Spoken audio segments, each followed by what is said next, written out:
Welcome to Capitals 10।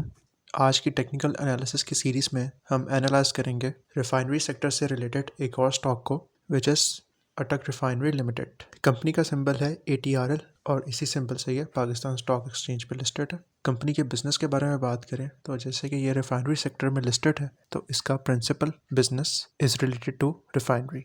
Detail आप लोगों के सामने डिस्प्ले हो रही है जिसको आप इजीली वीडियो को पॉज करके या आफ्टर द वीडियो रीड कर सकते हैं। ये एक प्राइवेट लिमिटेड कंपनी थी जबकि 1979 में इसको पब्लिक लिमिटेड कंपनी किया गया। अटक रिफाइनरी का प्रिंसिपल बिजनेस है कि क्रूड ऑयल को रिफाइन करके एंड देन उसको सेल करना फॉर डिफरेंट पर्पसेस। अगर आप और अटक रिफाइनरी के बारे में जानना चाहते हैं तो आप लोगों के सामने कंपनी की वेबसाइट का लिंक दिया गया। आप यहाँ पर जाके कंपनी की डिटेल्स को रीड कर सकते हैं जहाँ पे आपको फाइनेंशियल हाईलाइट्स भी मिल जाएंगी। अब हम स्टार्ट करते हैं अटक रिफाइनरी के टेक्निकल एनालिसिस को और देखते हैं कैसे कौन से सपोर्ट एंड रेजिस्टेंस के लेवल्स हैं जो आने वाले टाइम में स्टॉक उनको रिस्पेक्ट कर सकता है और उसी के हिसाब से हम अपनी ट्रेड को फॉर्मुलेट कर सकते हैं। सो हमेशा की तरह एक अच्छे ओवरव्यू के लिए हम वीकली चार्ट पे ATRL को ओपन कर लेंगे और इसके अंदर हमने मेजर जोन्स को ड्रॉ कर लिए और अब हम इनको डिस्कस करते हैं। स्टॉक राइट नाउ फ्राइडे की क्लोजिंग के टाइम 163.25 पे मौजूद है। अगर हम सपोर्ट के बारे में बात करें तो जैसे कि ग्रीन बॉक्स आप लोगों के सामने डिस्प्ले हो रहा है, ये जोन अटक रिफाइनरी के लिए एक बहुत ही स्ट्रॉन्ग सपोर्ट है जिसके पास से मल्टीपल टाइम्स इस स्टॉक ने सपोर्ट लिया और इस जोन को सपोर्ट बनाने से पहले स्टॉक इस जोन को एज अ रेजिस्टेंस रिस्पेक्ट कर रहा था। जोन बेसिकली कवर करता है एक वाइड रेंज को जो कि स्टार्ट होती है 115 से लेके 123 तक। फर्दर अगर स्टॉक इससे ड्रॉप होता है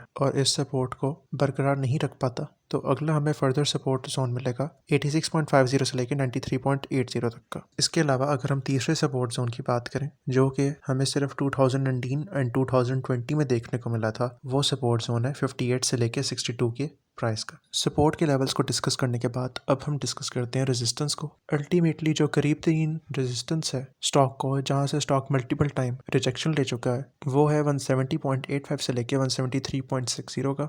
अगर सक्सेसफुली स्टॉक इस रेजिस्टेंस को ब्रेक करता है तो हमें नेक्स्ट लेवल मिलता है 182.90 से लेके 190.25 का। नाउ फाइनली अगर इन दोनों रेजिस्टेंस को ब्रेक करने में स्टॉक कामयाब होता है तो स्टॉक एक्सपोज हो जाएगा एक ऐसी रेजिस्टेंस के लिए जो कि 200 से 214.99 पे लाई करती है। नाउ ब्रीफली वीकली ओवरव्यू के बाद अब हम डेली टाइम फ्रेम पे आते हैं और देखते हैं कि आने वाले टाइम में स्टॉक किन रेजिस्टेंस को ऑनर कर सकता है। राइट नाउ अगर हम देखें तो स्टॉक अपनी स्ट्रॉन्ग सपोर्ट से काफ़ी फासले पे है और वो सपोर्ट का जोन है 116.70 से लेके 122.80 का। रेजिस्टेंस के बारे में बात की जाए तो यहाँ पे भी हमारे पास दो इंपॉर्टेंट रेजिस्टेंस हैं which are 168 to 170 and the second one is 179.10 to 181.50। अब हम डेली टाइम फ्रेम पे एक डिफरेंट एंगल से इस स्टॉक को एनालाइज करते हैं। सो हमने दो ट्रेंड लाइंस ड्रॉ की हैं और जैसा कि आप देख सकते हैं कि स्टॉक जो है वो इन दो ट्रेंड लाइंस में for a couple of months move कर रहा है। फर्स्ट ऑफ ऑल अगर हम इस चैनल को जूम करके देखें जिसके अंदर स्टॉक मूव कर रहा है तो हमें ये इजीली नजर आ जाएगा, जैसे आपको डिस्प्ले भी करवाया गया है कि स्टॉक ने अपनी अपर trend line which was the resistance of the stock उसको ब्रेक करने की कोशिश की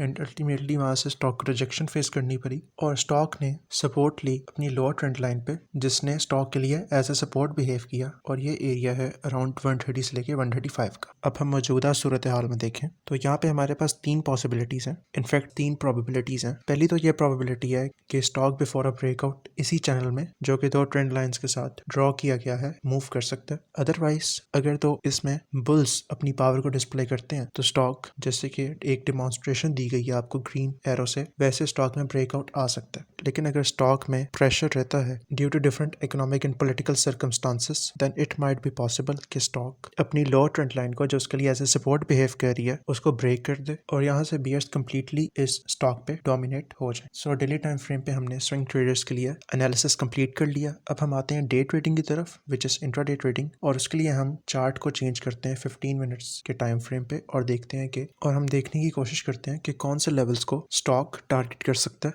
आने वाला टाइम। सपोर्ट के बारे में बात करें तो सपोर्ट के तीन लेवल्स हमारे पास हैं इंट्राडे में। First of all is 162.60। अगर आप लेटेस्ट कैंडल के शेडो को देखें तो आप आपको इजीली नजर आ रहा होगा कि शेडो ने इसी लेवल को टच करके क्लोजिंग दी है। सेकंड सपोर्ट का लेवल है हमारे पास 159.40 and ultimately third level of support is 155.35। अगर हम रेजिस्टेंस के लेवल्स के बारे में बात करें तो पहला लेवल है हमारे पास 167 का, जो कि in previous trading sessions stock के लिए एज अ सपोर्ट बिहेव करता रहा है। Second level of resistance is 170.10 and the third and final level of resistance is 174.25। सो यहाँ पे अटक रिफाइनरी का टेक्निकल एनालिसिस कंप्लीट होता है। अगर आप टेक्निकल एनालिसिस के हवाले से और वीडियोस देखना चाहते हैं तो आपको हमारी प्लेलिस्ट जिसका नाम टेक्निकल एनालिसिस है, वहाँ पे आपको डिफरेंट स्टॉक्स के टेक्निकल एनालिसिस की वीडियोस मिल जाएंगी। So that's it for today. If you are finding the content valuable then make sure to contribute your part in our growth. Social media accounts आप लोगों के सामने डिस्प्ले हो रहे हैं। आप हमें अपना वैल्यूएबल ओपिनियन हमारे Instagram account that is Capitals 10 पे दे सकते हैं। इसके अलावा आप हमारे दोनों channels that is Capitals 10 and Capitals 10 2.0 वहाँ पर स्टॉक मार्केट से रिलेटेड इन्फॉर्मेटिव वीडियोस देख सकते हैं।